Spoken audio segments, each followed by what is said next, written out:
I'm just going to speak briefly. I'm Sibel Jones, the CEO of SUGD, about our longstanding relationship that we have with this amazing program at FIT. And just a little bit, if you don't know SUGD, we are a multidisciplinary community creating experiences and communication that connect people to place.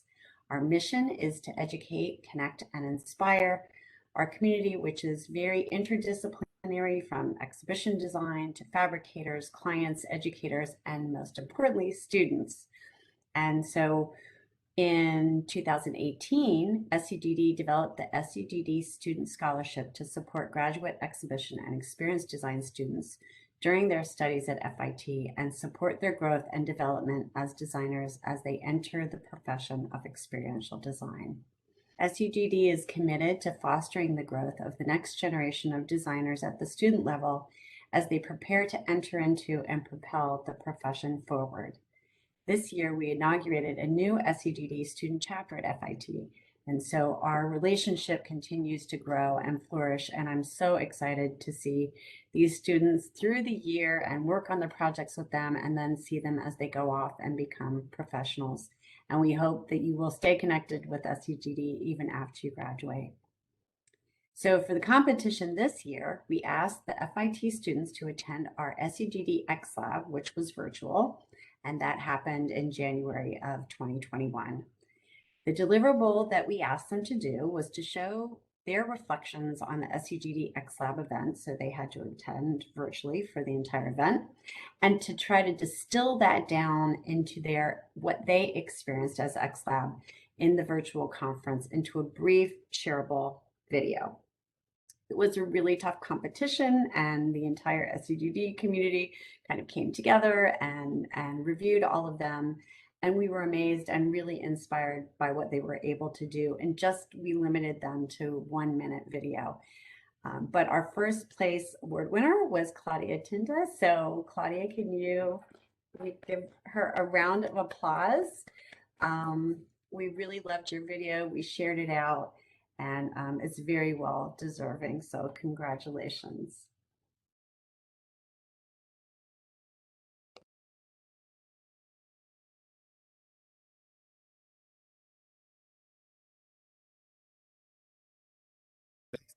Thanks, Sibel. Well, first off, I want to apologize for my lack of background. Everybody's got the fancy backgrounds but myself, but I'm going to blame it on it being a Mac rather than me being technology illiterate. But I did at least print out the background and hung it up under the sign, so I made it that far. 16 years ago, if I've got my years right, and I believe I do, members of EDPA first partnered with FIT to create one of the world's only graduate level education programs in exhibition design. EDPA members have played a role in evaluating and evolving the coursework of the program. But more importantly, EDPA and the EDPA Foundation have played a role in supporting students. So I want to take a minute, and everybody who's part of EDPA, if you guys can give a wave, and let the group see who's all from EDPA. So thank you, EDPA members. So our work with FIT includes one, serving as mentors to individual students. Probably most importantly, hiring graduates as both interns and employees, participating in the classroom by giving lectures and conducting workshops, sponsoring specialized projects that we heard about, and supporting students to attend and participate in the annual exhibitor conference. And we were sad the last 2 years weren't able to have that in person with you guys, but we look forward to having that going forward next year. And then finally, providing scholarships for students. And I'd like to give a special shout out to this year's graduating EDPA Foundation Scholarship winners, Sierra Iverson and Naz Etagro. Sierra and Naz, if you guys can give a wave, I would appreciate it.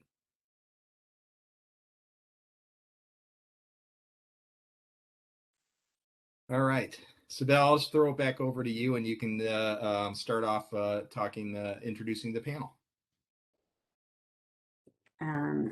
Actually, Dasher, I think you have the first panelist. Oh, I'm first on the list. Okay. Yeah, you're first on the list. All right, I've got it in front of me. So we've got 3 panelists with us that are going to take our Q&As. First on our panel is Monica Montgomery. Monica is a museum curator and cultural consultant working at the nexus of equity, community, and inclusion. She's a social justice curator for the Futures exhibit presented by Smithsonian Institute, Arts and Industries Building. As a museum consulting working on DEAI and community engagement, her passion lies in remedy and resolution of organizational challenges through a lens of welcoming and belonging.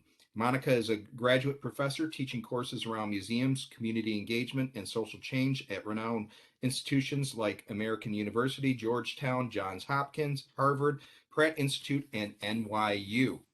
Um, she's curated over 40 pop-up exhibits and festivals at the intersection of art, activism, and society with renowned organizations like Brooklyn Museum, Portland Art Museum, Teachers College, the High Line, the National Trust for Historic Preservation, Weeksville Heritage Center, and others. Monica also delivered a TEDx talk entitled How to Be an Upstanders, challenging everyone to stand up, speak up, and act up for social good. She is a sought after keynote speaker for conferences, universities, and cultural institutions globally. So, welcome, Monica. And I'd like to introduce our next panelist, Vikas Javed.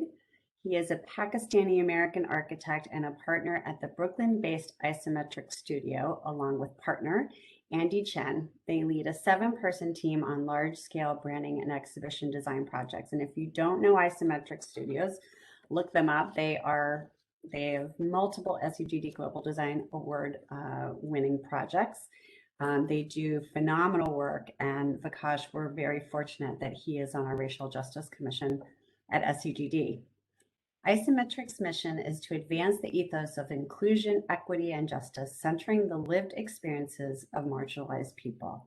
Their projects often address complex social issues, amplifying activism on gender equity, climate change, racial justice, LGBTQ identity, and immigrant rights. Their more well-known clients include USAID, Google, Museum of the City of New York, Cooper Hewitt at the Smithsonian Design Museum, the Center for Reproductive Rights, and Princeton University. So welcome, Vikash.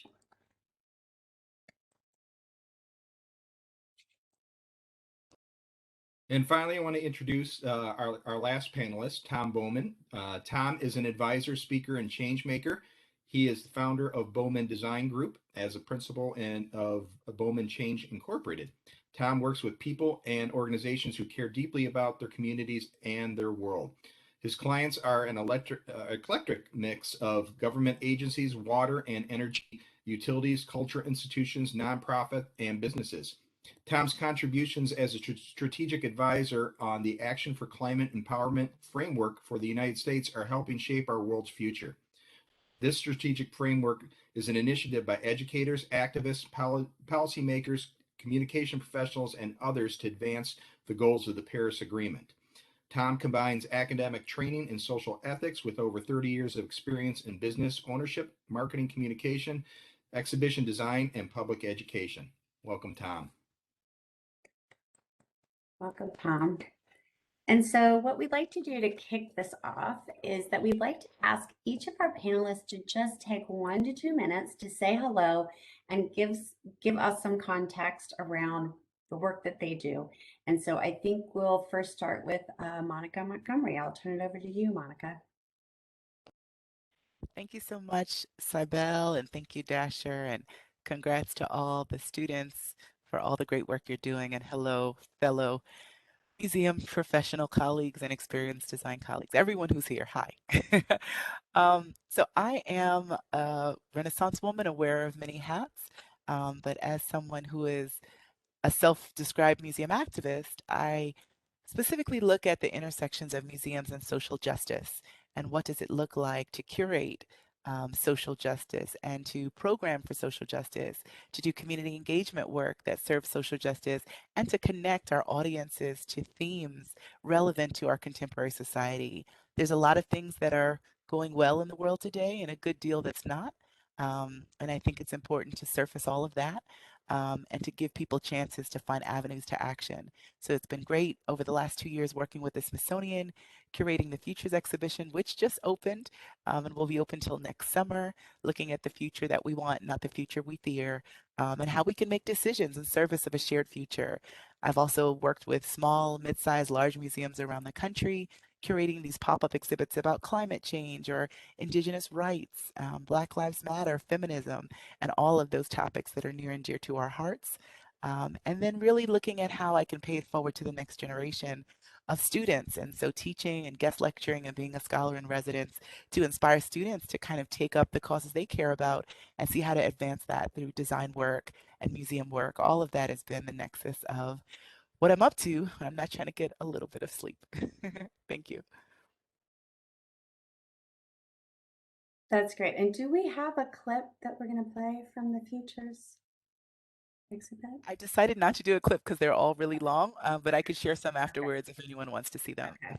Okay, great. Thanks, Monica. And if you're in the DC area, I plan to go. I've heard great things about it, so congratulations on that.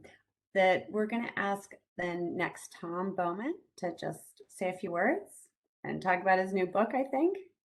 Hi, folks.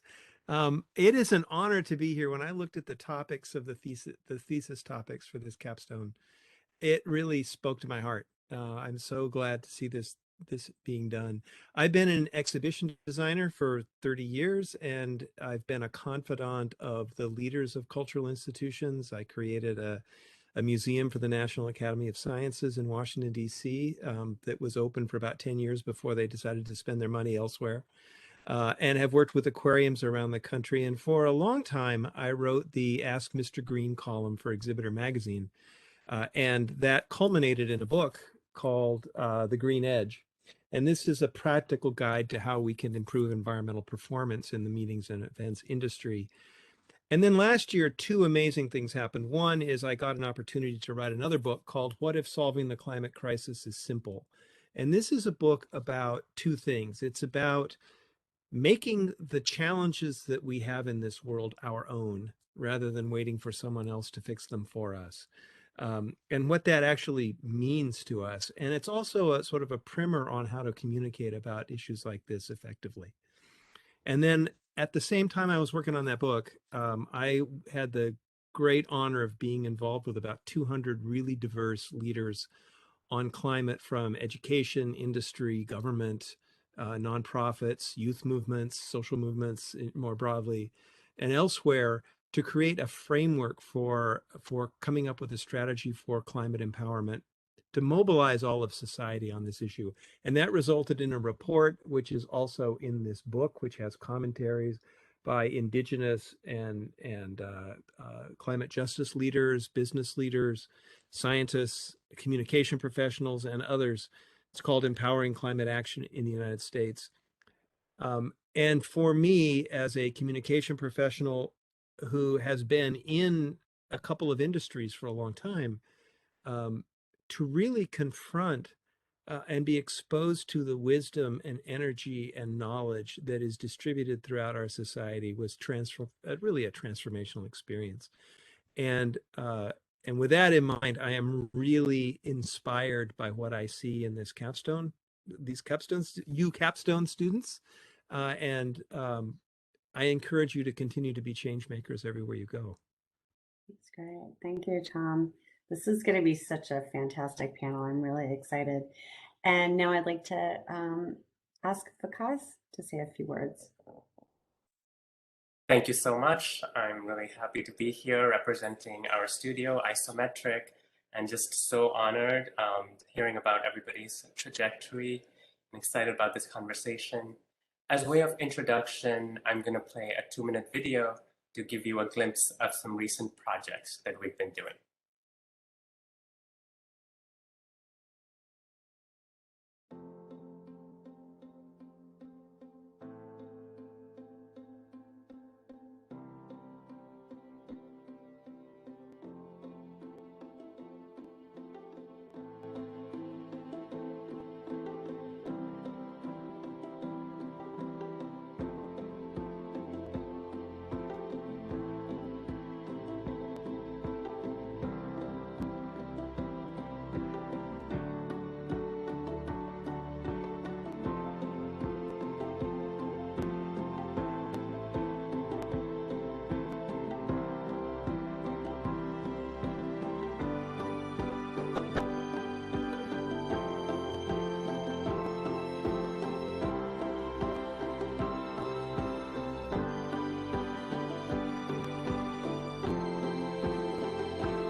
Really inspiring work.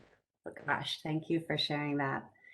And so now we're going to kick off the Q&A, which Dasher is going to start, but I just want to mention that there will be an opportunity after Dasher and I do the Q&A for all of you to ask questions. So if you have questions as they arise, feel free to just put them in the chat, and Christy and I will be monitoring that so that we can open it up to all of you at the end.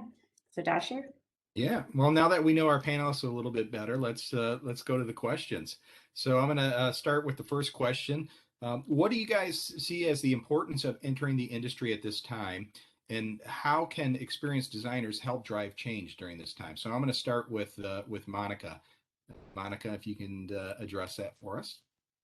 Sure. So I think moments of challenge are really gifts in disguise. And this is a year, several years that have been challenging for many, but that has really brought out some of the best in our humanity.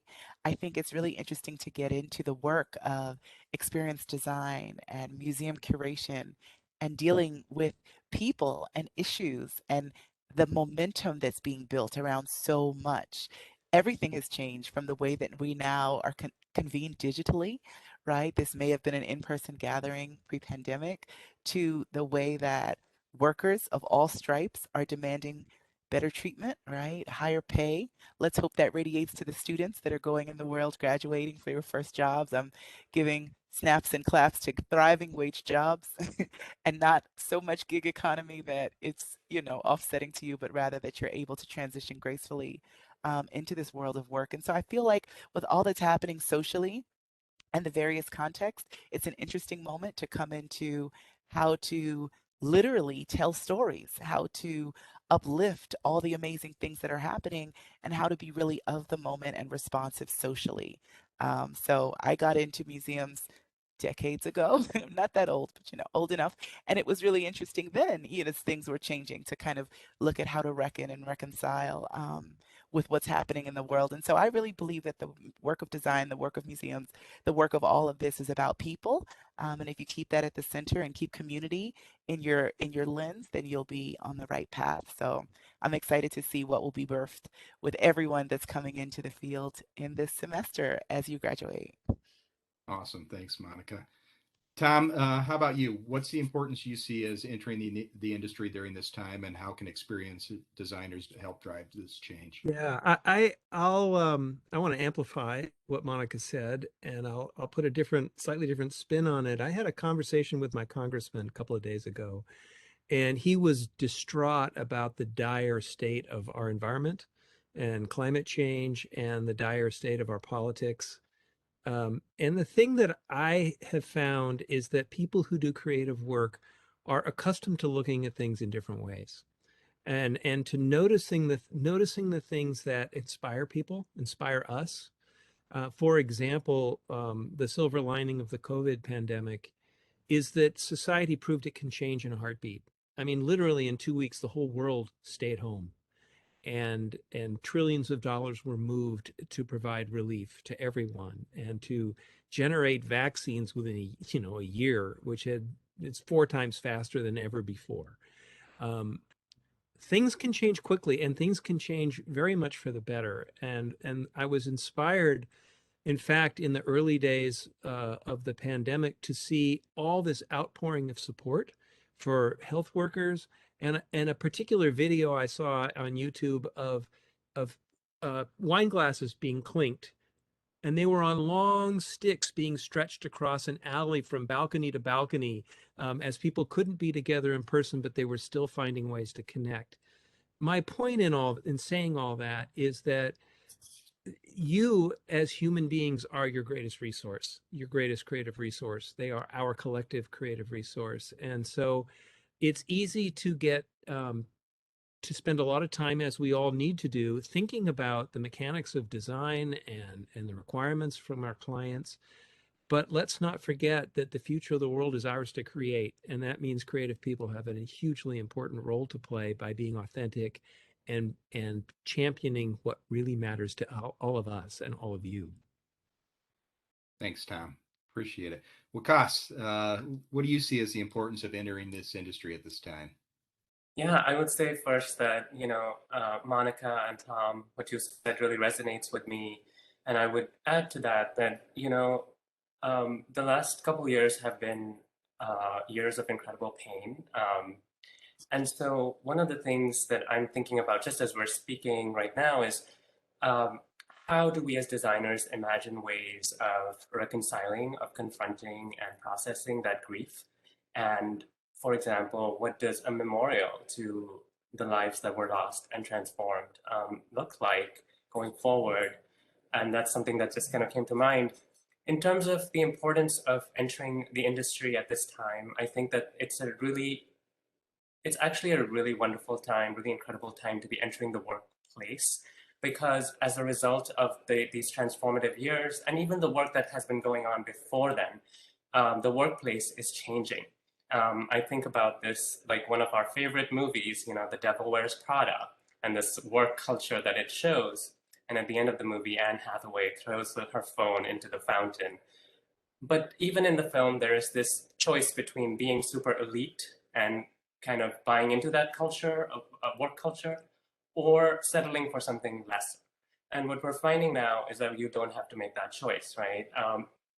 We are developing, for example, in our studio, ways of communicating that are different. And it starts with the partners asking for more time sometimes for projects and letting people know explicitly that your health and well-being is the number one priority. And, just instituting certain protocols, like when we do our reviews, we always start with the positive because we want to think about not just a beautiful product, but also a really beautiful process where everybody feels valued and as a human, as a designer, and so on. And also with our collaborators, we think of ourselves working in an ecosystem of designers. So we are more forthright about celebrating their successes and not kind of, being competitive in a toxic way, for example.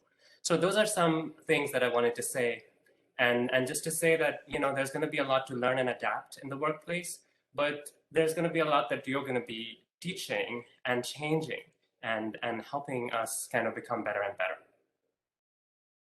I think that's a great lead in, Vikash, to the next question. I'm gonna keep the conversation with you for a moment because it is an opportunity, as Tom said, for us to change. And the design field is notorious for this treacherous, work ethic and really allowing the shift, right? And I know probably all these poor capstone students have been working diligently and not getting enough sleep. But because how do you take that to your clients? Could you use an example of maybe a project that you recently worked on or that you're working on now and how you are kind of changing based on your ethics and what matters to your studio and how you engage in clients maybe differently? A lot of it is technical and boring, like how we set up our contract, how we set up our proposals to kind of set the right expectations. So when there is a moment where we're made to feel like, oh, you didn't do a good job, or like, this needs to go a lot faster, we find ways to honestly but politely kind of make the space that we need in order to do a really good project. So, and that's the language we would use is to say, hey, we want to create an environment where everybody feels like we're not working with an attitude of scarcity, but one of like abundance and creativity. And that's what we need in order to make this project a success, right? And then there's always a way to kind of walk away from the project, but that's something nobody wants to do unless it's absolutely necessary. So there's many steps that we take in order to ultimately there's a process of education and communication and kind of just getting together as human beings and talking to each other and negotiating. And so that's a lot of the work that Andy and I do in the studio in order to create this space for the creative work. Great. And is there a project that you feel exemplifies, your excitement to be able to tell a particular story or with a particular client? Yeah, I'll mention a couple projects that that we've been working on. So we're doing a traveling exhibition for the Smithsonian Museum that's going to be about the Poor People's Campaign of 1968. And it's going to travel to 11 different sites across the country. This was a movement that was started right after the assassination of Dr. King, and a lot of people kind of converged on Washington, D.C. to set up a tent city. And now it's really exciting to see that this story is emanating out from the institution to the various locations around the country. So we're designing something that can be packed up into a truck and then exhibited in different museums around the country. So that's really exciting. We also did recently a large-scale permanent exhibition, an art exhibition for the Rose Art Museum, where the director is radically reimagining how modern and contemporary art is shown and highlighting the stories of artists who aren't in the canon, but who have done amazing work, like Betty Saar, and people of color and women and LGBTQ people. And so thinking about how do we respect all artists' work while also telling multiple stories and uplifting stories that may have been kind of hidden or invisible. So those are a couple examples of the projects that we're doing in the studio. That's great.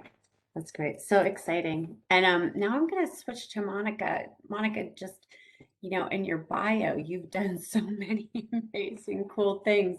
What are some of your favorite projects right now, or that you have recently finished or just embarking on, that really kind of connect with what you're most passionate about? Sure. Well, I definitely can't wait to see the traveling Poor People's Campaign exhibit. So thank you for that work and putting me onto that. I have, gosh, I feel like my head is always swirling with ideas of what I could be doing and then what I am doing and what I have done. And it's a blessing and a privilege to be in that position. I'm excited about the work I'm doing now with Futures. In addition to curating the 150 objects alongside 3 other curators of art and history and speculative technology and science and what that looks like, I was really excited to focus on the kind of human centered element of it all, of what was the visitor experience and how could they make their marketing exhibit and give their feedback. So simple low-tech feedback wall that I inserted into the exit activation, but finding it to be really powerful. We asked visitors, in light of all that you've seen and learned and done, what are you going to commit to doing to make a hopeful, sustainable, equitable future, that kind of pro-social pledge.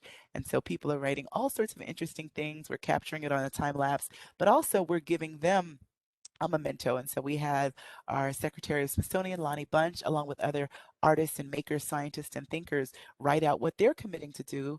We printed it on recyclable seed paper, and we're encouraging people to take those actions, plant it in the ground, and watch an action bloom. So to the point of the environment, we don't want to create more waste and more paper, but rather more ways to green and beautify our space and preserve the built and the natural environment. So I like doing things like that. Definitely not the shiniest and the slickest, but meaningful nonetheless. I also really like working with smaller museum spaces. I recently was able to curate at a former plantation an exhibit called the Legacy Project, and it was really looking at what did it look like for enslaved Black people to literally escape, right?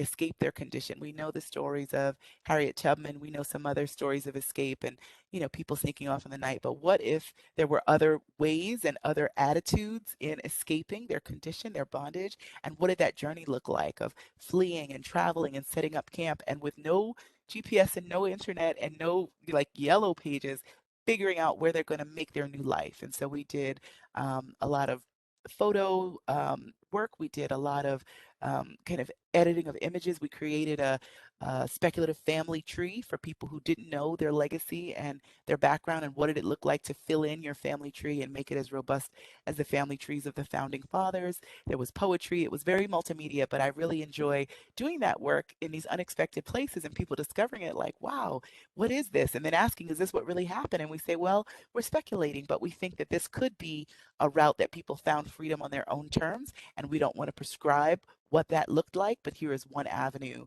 that we're imagining. So I like doing those kinds of artistic interventions too. And that's just a recent project to mention. Monica, tell us, that sounds fascinating. What plantation is that? Where is that? This was at the Woodlawn Plantation in Virginia. It did come down last year, but again, I'm going to send some links and images for folks who want Yes, to tune send us into some that work. links. That's Okay. great. I love this story of the family tree because there's so much history that doesn't exist. And so to imagine what that might have been, that's fantastic. That's great. And Tom, I'm sure you are highly in demand, Tom. You just said you were meeting with some officials, and I'm Yeah. curious as well as the work that you do because it can be daunting and seem like there's no positivity in that. But I'm wondering what are those projects or those sparks that Yeah. really give you Well, hope? yeah, thanks for asking. Two things I want to describe. One is an exhibit design project for a water utility company here in California that's part of an outdoor permanent garden that school kids will visit and families will visit. You may or may not know that drought is a huge problem out here in the West. And if you live in Southern California, about half of your water comes from 700 miles away through this hugely elaborate engineering plumbing system that you could call the state of California. And our challenge was to present that to kids in a way that's interactive and fascinating to them, engaging with them. And we came up with something huge. It's a literal working model with real water flowing through it of the aqueducts and lifts and lakes and precipitation and all of that in California. And we're hoping to we um, COVID struck Long Beach, where I live, on the first day I was supposed to meet the client for the first time. And so we've done this entire project remotely, and we're hoping that it will be built next year. And what's exciting to me about it is that we really get into the science and explain something really useful in surprising and we hope transformational ways to the public about something that matters. But the thing that's been most inspiring to me was something that Noah helped initiate along with youth activists and educators, and that's the thing I alluded to with this book, Empowering Climate Action in the United States. The issue is that the Paris Agreement has a clause called Action for Climate Empowerment that says every country should develop a strategy to mobilize its entire society. That means all of you, all of us, to tackle this challenge. And so far, none of the big countries have done it. And when last year there was a good chance that President Trump wouldn't be the president next, meaning now, the U.S. would rejoin the Paris Agreement, and so laying the foundation for that would be an important thing. And so this group of of leaders, this advisory committee that I was part of, put together a really diverse process that brought BIPOC leaders and business leaders, indigenous leaders, government people, educators, uh, people who do communication for a living like me, together in online dialogues. I mean, probably 16 hours of online dialogue about how we create such a framework, strategic framework. And my job was to be one of the two authors of this report and this book, which meant that I was not writing what I thought. My job was to communicate what I was hearing from people who come from very different backgrounds than I come from.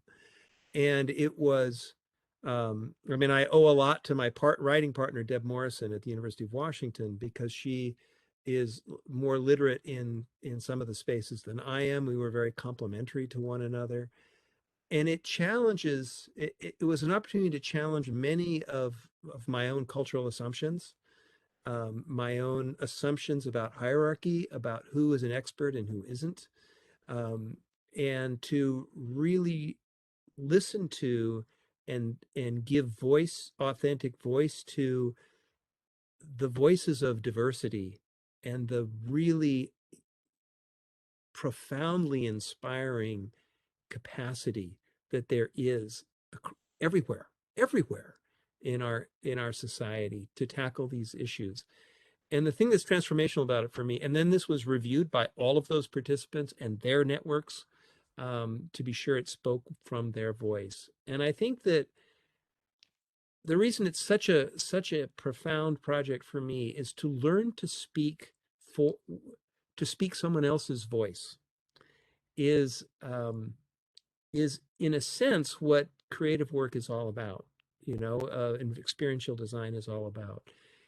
And yet we tend to be tracked to give voice to our clients, right? Which means corporate leaders, leaders of institutions, cultural institutions like museums and aquariums, and to really listen to and amplify the voices of people who are rarely heard is is an eye-opening experience, a profound experience. And I I think any of you who are doing creative work, if you have an opportunity to engage with people very unlike you in terms of background and life circumstance, maybe education, cultural perspective, and to be in dialogue and really speak back to them what you're in their own voice, and then get feedback and refine that.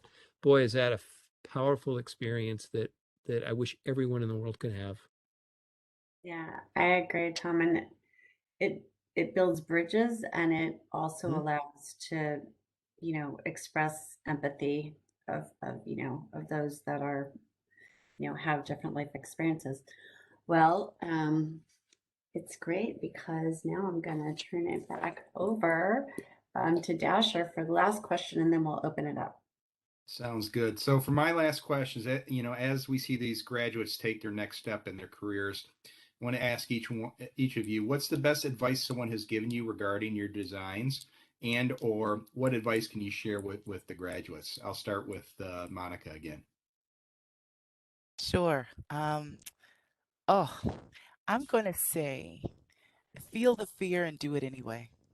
That is one of my personal mottos. I live by it. Um, there's always going to be fear, right? Of the unknown, of change, of rejection. Am I doing it right? Am I good enough? What do they think of me, right? All of those thoughts can creep up, and it can leave us in this kind of analysis paralysis, or it can make us feel like giving up, right? But don't, because the world needs what you've got. And you have a brilliance all to yourself. You have ideas that need to be voiced and heard and executed. And so you're going to feel a range of feelings as you go through your career. Every job you get, every time you pivot, it's going to sneak back in. But keep up doing it anyway. Stay true to yourself. The other panelists have echoed that literally, like, there's no one like you. Your work in the world is going to make room for you. Your gifts are going to make room for you. And you just have to have that unshakable faith to move forward and keep striving and keep being creative. Awesome advice. Thanks, Monica. Wakas, how about you? So I have a lot of things to say on this, so I'll speak quickly. Um, before the pandemic, we took a retreat with some advisors and friends, and we asked them for advice, like what should we do as a studio. So I'll just share what came out of that first. And one was to write. Write about your work, because design tends to be transient. Sometimes it doesn't last, sometimes it will. But writing you will be able to tell your story. Wanted to share this book, Spaces of Belonging, that we did, that is available for download at our social media. The other thing we heard is express excitement. Even if there may not be funding or a way to work together with somebody, just share your excitement. And that's been really wonderful for our studio. And, ways kind of show up. And then finally, it was share your process. So just show people, like, not just the end result, but how you got there has been really wonderful for us. In terms of what advice I would give graduates, I think that,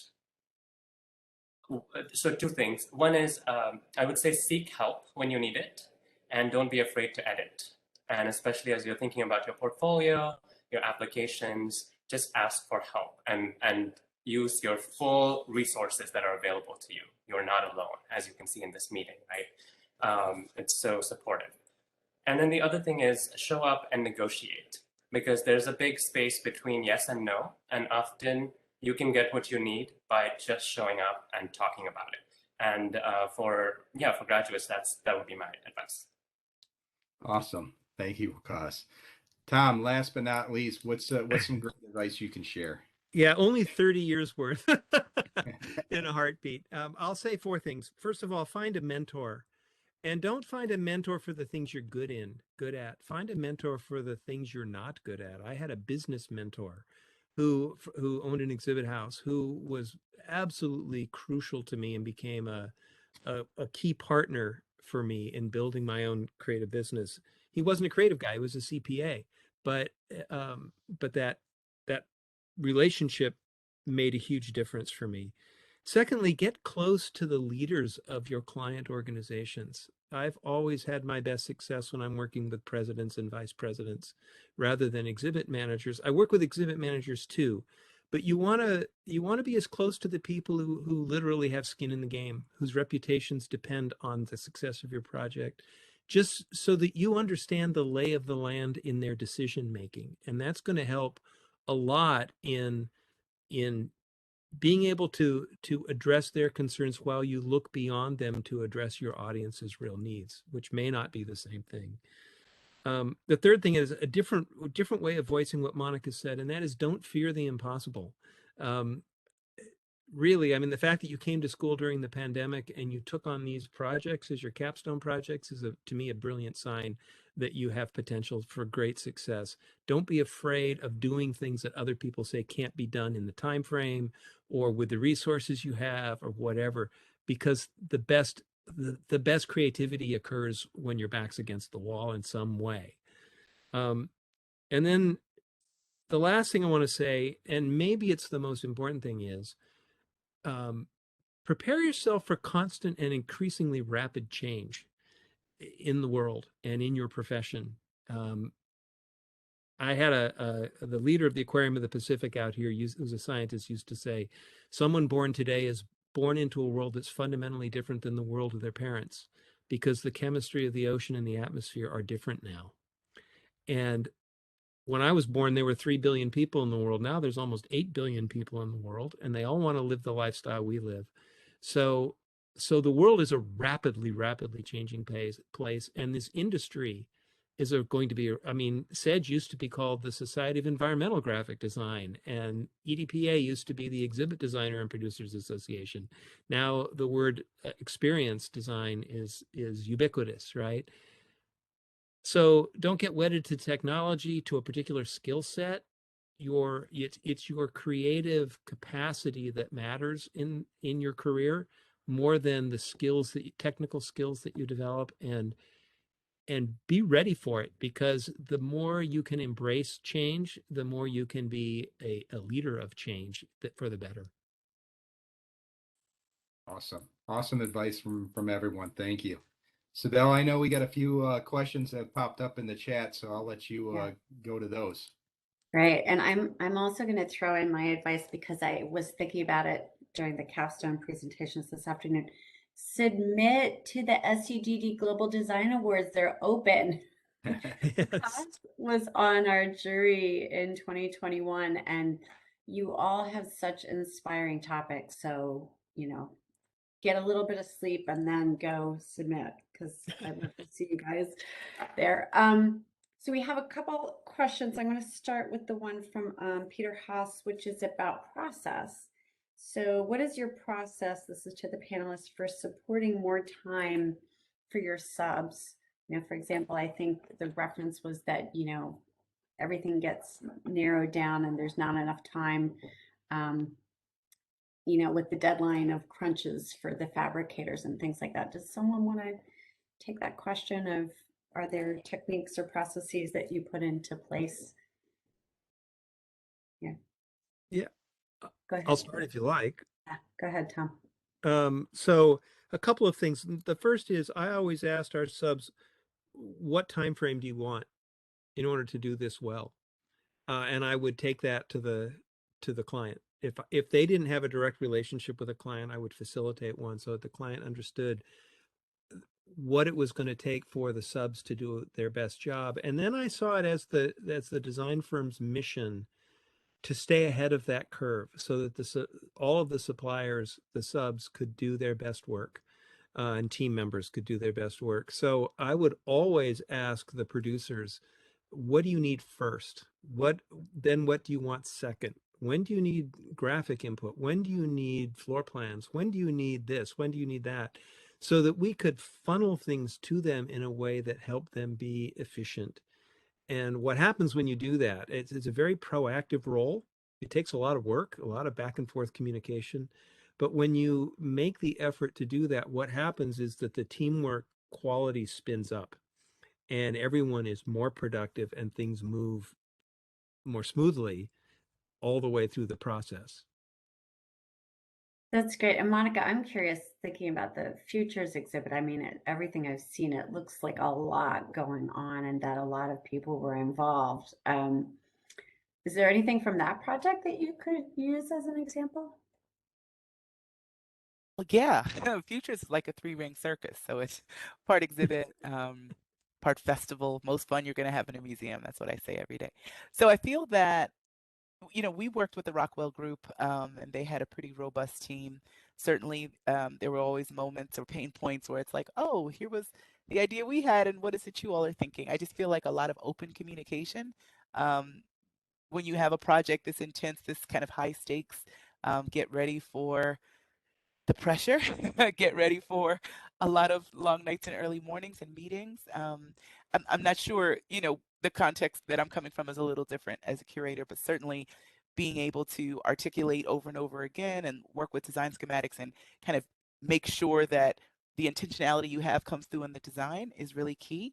And just a lot of over and over and over again reviewing of things because we were really curating digitally. So we didn't even get to get in the building until a few months beforehand. So just going over all of that through Zoom was extra pressure and extra intense. But ultimately, it made us better and stronger when we did get to be together. That's a great example. And because I remember you were talking about the art, that art project that you did, there were a lot of challenges, but it seemed like you ended up that actually helped. I know the creative process, but do you have any examples you would share? Yeah, I think that, once the pandemic started, everybody started working remotely. We started working with people in different countries like Brazil or India or a different state in the US. And I completely agree with what Tom and Monica are saying about transparency and just asking people, how long do you think this is going to take? I think that's so important. And the other thing is we try to build in some flexibility. um, so, for example, we're designing an exhibit. It's just outside of Boston, and the curator and director decide to move. They see it in real life. We're not there. They decide to move something. So then we have to kind of invent a process to say, okay, now that you have moved this, let's get measurements. Let's update everything else so that it still looks really excellent, and nobody will know that this is not the way it was designed. So that also translates to, stuff happens. Sometimes, things don't end up on schedule. So then we try to anticipate that a few days in advance or as much as possible and move deadlines. And this used to be a big no in our studio. Like, you've made a commitment, you have to meet this deadline. But sometimes clients don't really mind. Like, it's worth asking. So that's something we've learned as well, which has helped. No, I think that's a great. It is hard because we always want to meet, you don't want to ask for extensions, but if it makes the quality better, it's always important. Well, we have a great question, which probably will be our last question from Sarah DeAngelis. Where do you see the greatest opportunities for making positive civic and societal change through the medium of exhibition and experience design? Who wants to take that one first? Cheers. All right, I'm gonna throw it over to Monica then. I was Go, going to Monica. nominate Go. Tom. Go, Monica. I'll follow you. Tom, you got some years on me. Okay, well, I I feel like all of the medium of exhibition lends itself to just asking the juicy questions and the prompts that are needed for critical thinking and for extending community care. So whether that looks like, video or interactives, we have a lot of technology components in our exhibit that literally ask people what they are estimating would be the time frame for change in the future, which is an interesting way. So instead of saying like, will the future change, yes or no, it's kind of like, how long will it take until we're all, driving electric cars or properly recycling, upcycling, living in a closed loop system? And so we're kind of almost giving the visitor this feeling that they are a change agent, literally able to mix and match a menu of options to affect change. And we're just looking at timescales instead of the yes or no. So I like, that energy bringing to it. I feel like, again, also the low tech options, because not everyone is digitally inclined, is really important. And I just think, the kind of social civic change first is defining what are the changes or what are the issues you want to bring up. Are you giving a direct call to action, or are you leaving it a little more amorphous and vague, saying, yes, we can, and what is it that you'd like to do? I feel like it's all in the planning and the intentionality. As a social justice curator, I kind of come with a lens of like, let's uplift humanity and think about what needs remedy and how we're going to do that or how we're going to advise for that. So there's a lot of intention behind it, but you can really make a great impact. And nowadays, I feel like every exhibit I'm seeing has an element of that. It's no longer art for art's sake, science for science sake. There is an underlying message and a spirit of change making that I'm seeing coming forth, which I love. Okay, Tom, now it's you. Ah, well, I want to see the futures exhibit because I have spent a lot of time with social psychologists intentionally to learn what they can tell us about how to foster public, social change. And the thing that's most, I think, most applicable to the museum environment and event design environment is that is two things. The most meaningful kind of interaction that happens in an interactive space is the interaction between people, right? When we interact with those we came with, our friends, our family members, our coworkers, that's what changes our collective understanding and our expectations of ourselves and of each other. And so, what the social psychologists have always said is for two things: find a way to get people to cross a line in the sand. And it can be the simplest, smallest step, but a psychological move that says, I commit to something. I, even if it's pressing a button to display on a screen, I believe in this, or I accept this idea, or whatever it is, change a light bulb, whatever it might be, crossing a line in the sand is a thing that transforms each person psychologically. And then the second thing is give us opportunities to signal to one another what we believe in. Um, the the the pink armbands for breast cancer awareness, T-shirts with labels on them, um, anything that lets us say to one another, "This is a priority. This is something that matters," is really, really helpful. My pet peeve with the cultural institutions of the world, and it's one of the reasons futures sound so cool to me, is that they don't spend enough time fostering discussion and dialogue among the visitors. They spend too much time trying to tell people something and or teach people something. And it's not that we shouldn't teach people things, it's that what are people supposed to do with it? Where is the forum where they interact with each other and learn collectively, decide collectively that it means something important to them and that they have agency and that they want to do something about it and make this world different? And I think museums are the best positioned institutions in our society to make that happen, to create those spaces. Um, so encouraging museum leadership to do that has always been a challenge, especially institutions that are driven by science, because scientists tend to be very shy about the whole engaging in solutions kinds of conversations. Even so, that's where it happens. And so as designers, I think that our secret mission is to create interactions among people and to give people ways to cross some kind of line in the sand and to signal to one another what they now accept. Big challenge. Because you wanna give us a final thought on this? Yeah, I just want to echo first that, we are a social species, and the space of collective experience and updating of our commitment to each other, that the museum and other, ways of storytelling provide is just so crucial. I think that looking to the future, one of the biggest areas of need and impact is, of course, climate change and climate justice, because many of the stakeholders that would be affected don't really have a voice, right? Like future generations are not here to advocate for their right to, or their right to a belonging in a safe and healthy planet. Other species don't get a vote in the decisions that are being made. Even our own species, like people who may not be as privileged, may not be in the same geographical area, don't have a voice. There is, because I think that the climate problem is a social justice problem. It is a result of unequal distribution of resources and unequal effects of harmful action.